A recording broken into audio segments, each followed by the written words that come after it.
Hey guys, it's been a long time since I've played with cars, about 20 years. But I'm getting one of my old Mercs, my favorite old Merc, back on the road.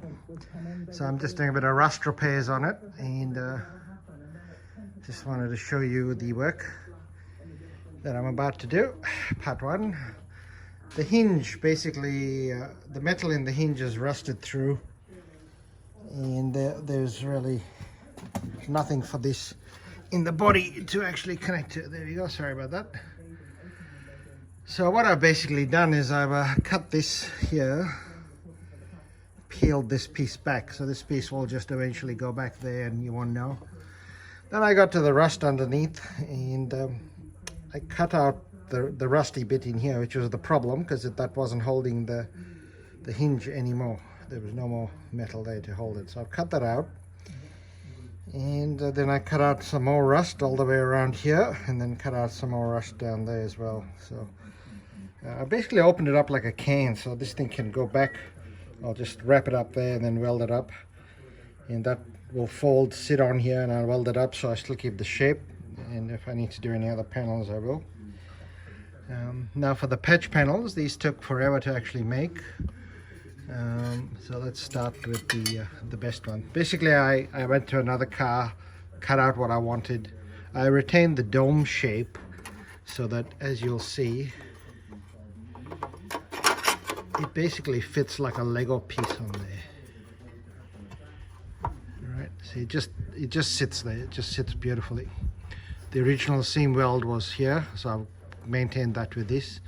I'll weld it through in here, seam welded around, and should be pretty solid. So that's the main piece, so that's going to sit there like that.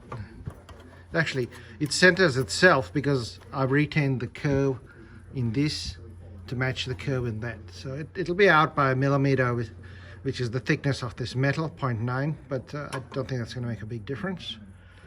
The next patch panel, I made this with a little bit of a lip, put a tiny lip on there. Which way does the lip go? That way, that's it. Just check which way the lip goes. Yeah, like that. Oh. So this thing basically is going to tuck in underneath there. Yeah, I don't know which way. One way it fits beautifully, that's it. Yeah, maybe it is this way. That's it. So that will sit up there very nicely. Put a couple of spot welds in there to hold it, seam weld it, so that piece will be there. I don't want it to all fall apart on me. I just wanted to show you what it's going to look like before I actually weld it up, because this is what takes the time to do rust repairs. That piece will sit there. It's just not going to sit there now. It's sitting there all this time, but now it's just not. Oh, because I polished it up. Oh, what a shame. Anyway, so first this one goes on. This panel took the longest to make. This was basically a bit of flat metal that I cut out of another Merc, and I put some spot holes. I put a little lip on there with a special A tool my friend's got. It just makes that lip. So this is going to sit like so.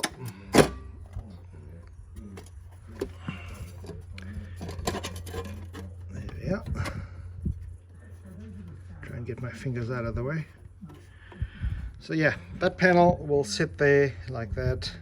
Clears the little rubber bit.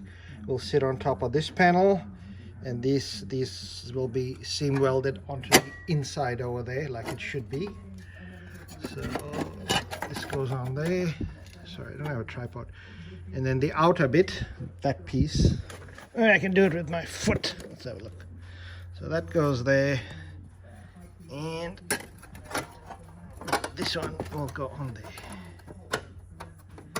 Come on, just give me one bit, one nice clip. There we go.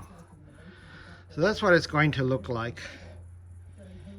One patch panel down there, number 2 is the big one on the left, and number 3 is on the right.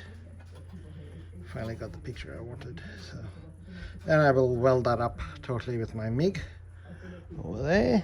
See, I'm running 0.6 wire, and I'll share the details of that later. So yeah, that's what it's going to look like. And then the I'll go now. And then this will be totally filled up, and this bracket will come down nicely, go into there, and the pin goes through from this end out. So that's it, folks. The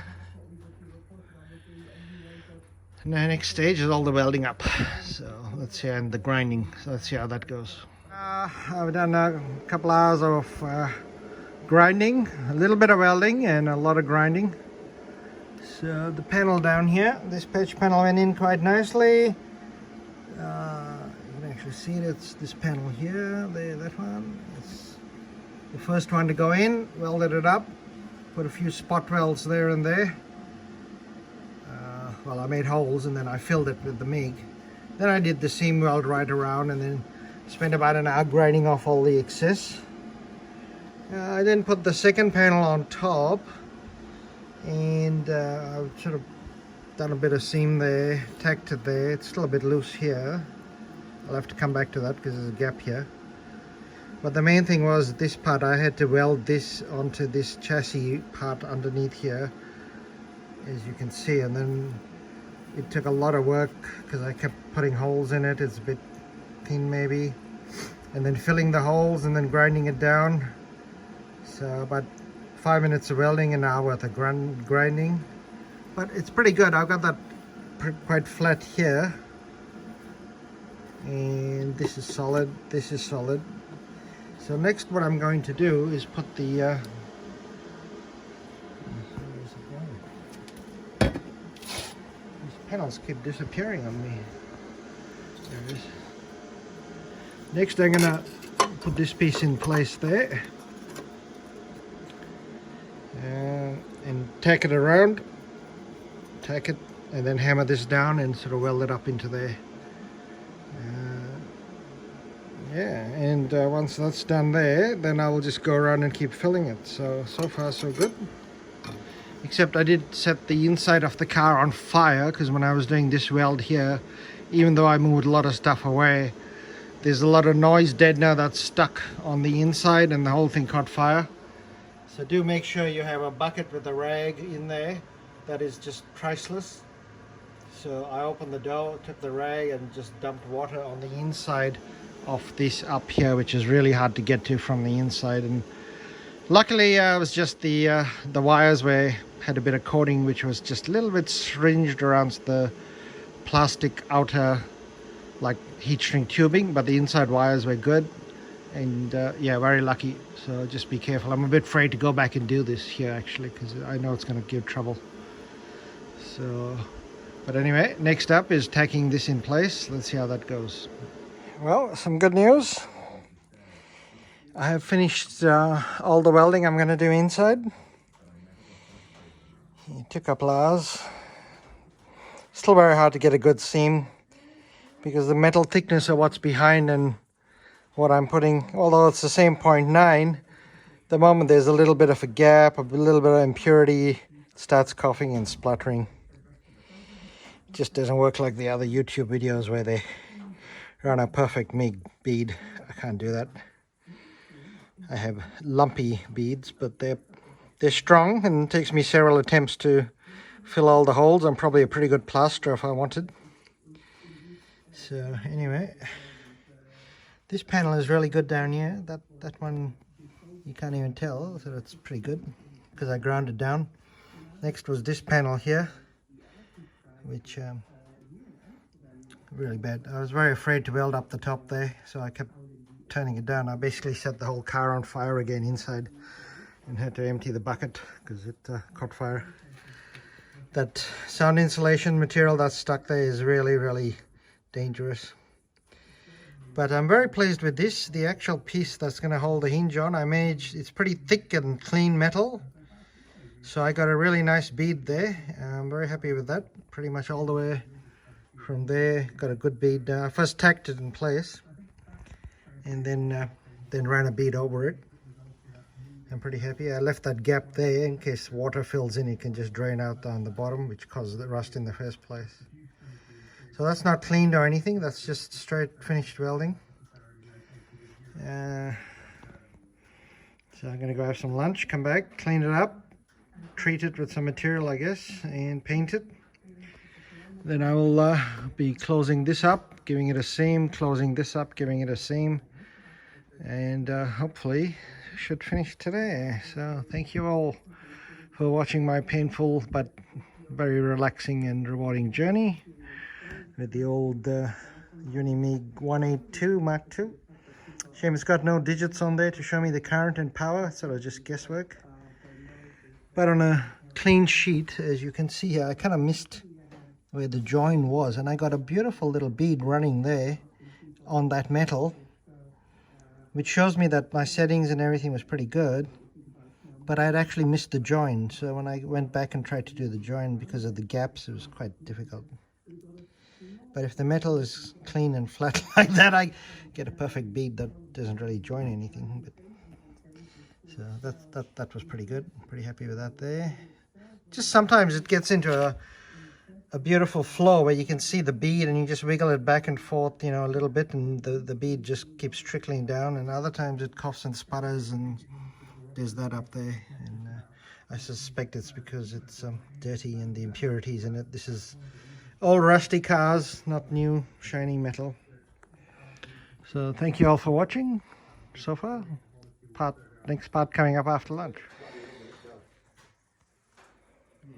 Well, people, progress. The weld's finished. It's been covered in some sort of rust converter liquid and let it dry and wiped off. So all the black there is any residue rust. The pin has gone back in. The spring has gone back in, as you can see. And yeah, it's working beautifully. The bonnet closes, opens.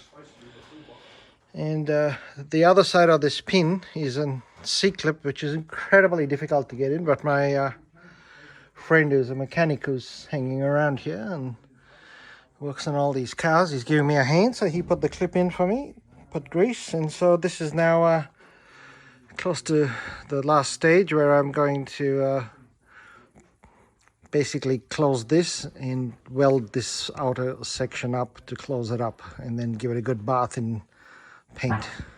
So stay tuned for the last stage. Well, folks, it's done. Got a bit tired in the end and running out of time. Didn't have this garage for long, so anyway, I did put that piece back together and did some pretty ugly welds. I didn't realize, but the rear door for the garage was open along with the front, and that was causing a lot of wind, which really affects the TIG, but that's pretty solid there. This piece, I just pulled it back and I really couldn't be stuffed, so I just put some pretty big blobs there to hold it, give it a lot of structural strength to just keep it there. It really doesn't do much, that piece, although it's probably part of the crumple zone, I imagine. But anyway, that's done, and the hinge is now working beautifully. Hopefully I can get a shot of that. There. Well, can't really get a shot of it, but it is in there and it is working. Spring is good, no rust, fully oiled. So yeah, the old girl will I'm going to give it a bit of paint when it dries to seal the weld, and hopefully the old girl will start to make its way back to being on the road. There's a little bit of rust up the back near the window, but apart from that there's no other rust in it. Well, last video for the day, and the old girl is back together. All the welding, cutting, joining done. I don't have any red paint, so I just had to put some black paint, but you can see there it's pretty solid. I kind of skimped out on this part here and got a bit lazy and just put a few strong heavy tacks in there. I didn't seam weld it. But yeah, the panels are pretty good. This is the first time I've been using this new MIG on a real car. I only had the MIG about 3 days. Unimig 182 wiper. Very nice. Highly recommend it. And yeah, next will be the I need to get the power plug on my TIG fixed because it broke. 3-day-old TIG, Unimig 180 AC/DC high frequency. I stepped on the power plug after one day and it broke. So this will be done with the TIG. And that's the only rust in the old well. Then it'll be ready for a repaint. And should look really good after that. Had my baby for a long time and I intend to keep it.